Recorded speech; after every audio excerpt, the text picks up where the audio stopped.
அஸ்ஸலாமு அலைக்கும் வரஹ்மத்துல்லாஹி வபரகாத்துஹு. ரப்பி ஷ்ரஹ் லி சத்ரி வ யஸ்ஸிர் லி அம்ரி வஹ்லுல் உக்ததம் மின் லிசானி யஃப்கஹு கௌலி.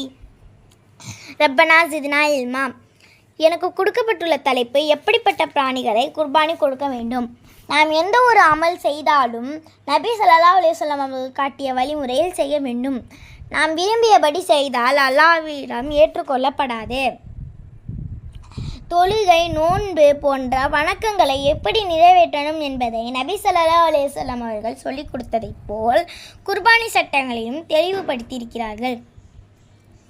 இஸ்மாயில் அலைஹிஸ்ஸலாம் அவர்களை தனக்காக பலியிட வேண்டும் என இப்ராஹிம் அலைஹிஸ்ஸலாம் அவர்கள் கனவில் அல்லாஹ் அறிவித்தான். இப்ராஹிம் அலைஹிஸ்ஸலாம் அவர்களுக்கு பல வருடங்களுக்கு பின் இஸ்மாயில் அலைஹிஸ்ஸலாம் அவர்களை பெற்றதால் அதிகம் பாசம் அவர்களிடம் இருந்தது. ஆனாலும் அல்லாஹ்வின் கட்டளையை நிறைவேற்றணும் என்ற உறுதியில் மகனை அறுக்க தயாரானார்கள்.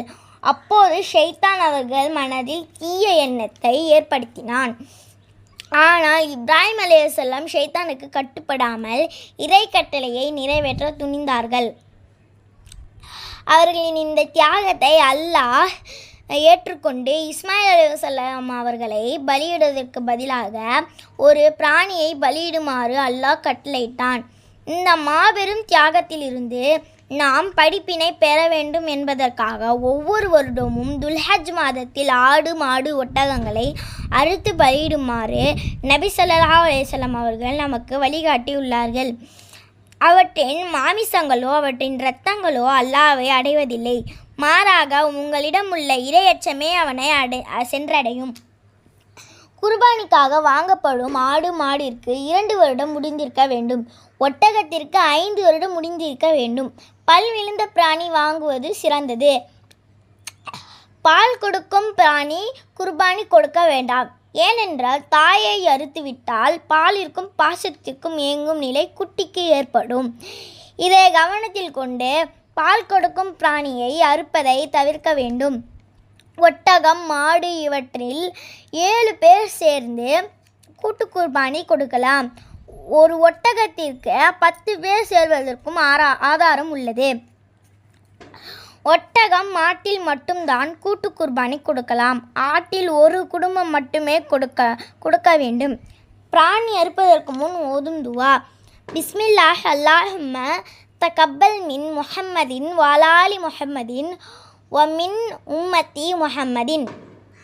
பொருள்: அல்லாஹ்வின் பெயரால் இறைவா, முஹம்மதிடமிருந்து, முஹம்மதின் குடும்பத்தாரிடமிருந்து, முஹம்மதின் சமுதாயத்திடமிருந்து இதை ஏற்றுக்கொள்வாயாக என்று சொல்லி நபி ஸல்லல்லாஹு அலைஹி வஸல்லம் அவர்கள் அறுத்தார்கள். அது மட்டுமின்றி ஒவ்வொருவருக்கும் ஒரு ஆடு கொடுக்கணும்னு சொல்லவில்லை. ஒரு குடும்பத்திற்கு ஒரு ஆடு போதுமானது என்று தெளிவுபடுத்தினார்கள். குர்பானி சட்டங்களை தெரிந்து அதன் அடிப்படையில் இவ்வணக்கத்தை நிறைவேற்றி ஈருலகில் நன்மைகளையும் இறைவனின் அன்பையும் பெறுவோமாக. வாஹிரு தாவானா அல்ஹம்துலில்லாஹி ரப்பில் ஆலமீன். சுப்ஹான ரப்பிக்க ரப்பில் இஸ்ஸத்தி அம்மா யசிஃபூன். அஸ்ஸலாமு அலல் முர்ஸலீன வல்ஹம்துலில்லாஹி ரப்பில் ஆலமீன். பிரஹ்மதிக யா ரஹ்மர் ரஹீம். அஸ்ஸலாமு அலைக்கும் வரஹ்மத்துல்லாஹி வபரகாத்துஹு.